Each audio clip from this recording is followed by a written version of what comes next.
तो वीडियो की शुरुआत होती है फर्स्ट प्रिंस का चेला सपोर्टर जो भी है वो चिल्लाते हुए कहता है, कितना बेहुदा है, नॉर्थ सी के पास खुद के वॉरियर्स हैं, आप किंग की सुरक्षा किसी बाहरी इंसान के ऊपर कैसे छोड़ सकते हैं। तो और भी दूसरे लोग जो उसी के सपोर्टर होते हैं वो भी चिल्लाते हुए कहते हैं, ये शर्मनाक है योर मैजेस्टी, आपको तुरंत इस फैसले पर दोबारा सोचना चाहिए, हम इसे बिल्कुल एक्सेप्ट नहीं कर सकते।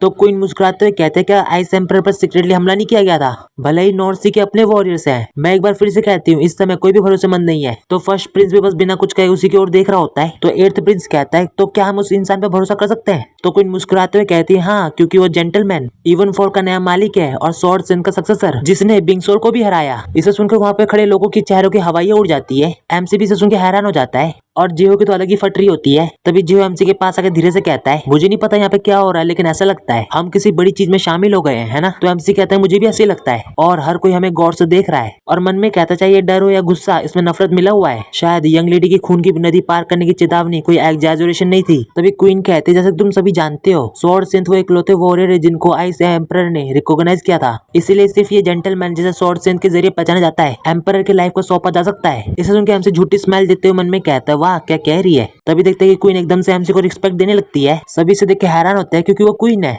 सभी लोग कहना शुरू कर देते हैं, क्वीन स्वॉर्ड सेंथ के सक्सेसर के सामने बो डाउन कर रही है। इसे देखकर एमसी भी चौंका हुआ होता है और यंग लेडी उससे कहती है, ये नॉर्थ सी की क्वीन का एटिकेट है, तो अब आप क्या करेंगे। इसे सुनकर एमसी मन में सोचता है, जिस तरह से उनके लोग मुझे देख रहे हैं, इसे देख के लगता है कि ये मौका बहुत इंपॉर्टेंट होगा। मुझे ठीक से नहीं पता कि इसके पीछे क्या मतलब छुपा है, लेकिन मैंने पहले ही मदद करने का वादा किया था। इतना सोचने के बाद वो डॉगरन के कंधे पे हाथ रखता है और डॉगरन को साइड करते हुए क्वीन को बो डाउन करता है और मन में कहता है, मुझे हिचकिचाने की कोई जरूरत नहीं है। इसे देखकर सब लोग फिर से चिल्लाने लगते हैं, बिल्कुल नहीं, स्वॉर्ड सेन का सक्सेसर इवन फोर के नए मालिक को नॉर्थ सी की क्वीन का एटिकेट मिल गया है, जैसा कि स्वॉर्ड सेन ने पहले एम्परर की महान दया को एक्सेप्ट किया था। तभी महारानी को देखते हैं जो थोड़ी आगे आती है और उसके चेहरे पे एक स्माइल होती है और देखते हैं कि जियो एमसी के कंधे को थपथपाते हुए कहता है, उनके मूड को देखते हुए ऐसा लगता है कि तुमने बहुत अच्छा किया है। तभी क्वीन कहने लगती है, इवन फॉल के नए मालिक के बारे में एम्परर खुद फैसला करेंगे। यही बात उन विद्रोहियों पर भी लागू होती है जिन्होंने आइस एम्परर पर चुपके से हमला करने की हिम्मत की थी। तब तक मैं उम्मीद करती हूँ कि हर कोई जल्दबाजी से व्यवहार नहीं करेगा। इसे सुन के 8वें प्रिंस और 5वें प्रिंस शांत होते हैं और फर्स्ट प्रिंस और उसका सबॉर्डिनेट भी। उसके बाद क्वीन अपने सीट पर बैठते हुए कहती है, तो क्या अब हम बैंक्वेट शुरू करें। एमसी को देखते जो यंग लेडी को देख रहा होता है और मन में कहता है, इनक्रेडिबल, मैं शायद उसके शब्दों को नहीं समझ पाऊं, लेकिन हर बार जब क्वीन बोलती थी तो लोगों के चेहरे पर एक्सप्रेशन बदल जाते थे। क्या यंग लेडी भी फ्यूचर में ऐसी ही बनेगी। तभी देखते यंग लेडी कहती है, मैं लापरवाह होने के लिए माफी चाहती हूँ। इसे सुन के हमसे समझ नहीं पाता। तभी यंग लेडी मन में कहती है, जबकि क्वीन ने मनमाने ढंग से एम्परर पर हमले का खुलासा किया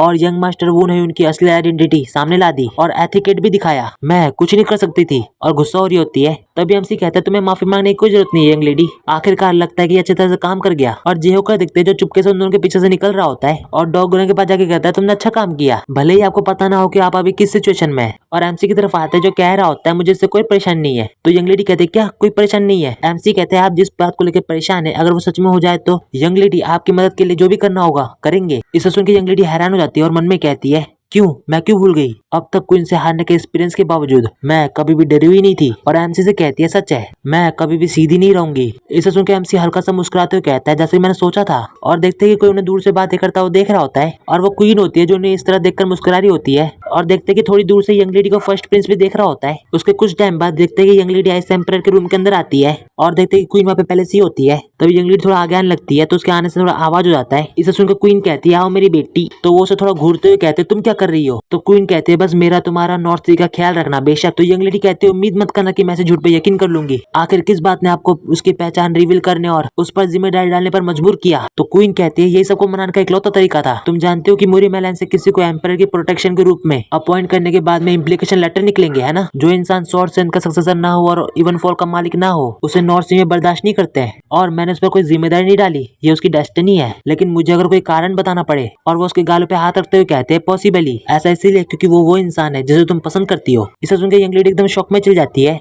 फिर एकदम से होश में आते हुए उसके हाथ को हटाते हुए कहती है, इसका क्या मतलब है। तो क्वीन कहती है, क्या तुम्हें लगता है कि मैं नहीं जान पाऊंगी। जब उसने वेस्ट लेक में विंगसोर को हराया तब से तुमने उस पे से अपनी नजर नहीं हटाई है और स्नो शैडो स्क्वाड का इस्तेमाल करते हुए तुमने सावधानी से उसकी जासूसी की। उसका बैकग्राउंड, ट्रैक रिकॉर्ड, वो किससे मिला, कहाँ गया, है ना। तुमने इस बात पर बहुत सोचा होगा। छोटे से छोटी बातों को ना चुकने की कोशिश करना और उसका मतलब समझना, उसकी बातचीत और उसके फैसले और अलग अलग सिचुएशन पे उसका रिएक्शन, इस हद तक कि कभी कभी तो लगता था कि तुम उसके जैसी हो गई हो। इन सब को सुन के यंग लेडी शर्माते हुए कहती है, ओ क्योंकि वो मेरा काम था। तो वो कहते जरूर तुम्हारा काम। और उसके बारे में इतना सोचने के बाद फिर से देखना कैसा लगा? क्या वो सरप्राइजिंगली फेमिलियर और कंफर्टेबल नहीं लगा? क्या तुम्हें उसके ऊपर गुस्सा नहीं आया कि उसने तुम्हें अजनबी की तरह समझा? ये भी भूल गए कि तुमने एक दूसरे को लंबे समय से नहीं देखा था। इसे सुन के यंग लेडी बिल्कुल बिल्कुल हैरान होती है और वो उस बारे में सोचने लगती है जब वो एमसी से उस इनमें मिली थी और एमसी और उसने एक दूसरे को ग्रीट भी किया था। तो वो मुंह फेरते हुए कहती है, हाँ क्या आप ऐसे बेबुनियाद स्पेकुलेशन बना रही है? कितना डिसअपॉइंटिंग है, मैं कभी नहीं। और वो इतना कह ही रही होते तभी क्वीन कहती है, क्या ऐसा है? तुम कहते हो कोई फीलिंग नहीं है और फिर भी तुम उसे दूर नॉर्थ से तक ले आई, इतने गंभीर सिचुएशन में जहाँ आइस एम्पर की जान खतरे में है। और उसके पास आते हुए कहते हैं, तुमने उसे एक लौते इंसान के रूप में चुना है जिस पर तुम भरोसा कर सकती हो। तो यंग लेडी उसका जवाब नहीं दे पाती और वो आगे कहती है, ओ मेरी मूर्ख और प्यारी बेटी, शायद हम दोनों एक जैसी है, लेकिन चिंता मत करो, तुम जो चाहो मैं उसे पूरा करूंगी। इतना कहती है उसके गालों को पैर से पकड़ लेती है। तो यंग लेडी शॉक में चल जाती है और कहती है,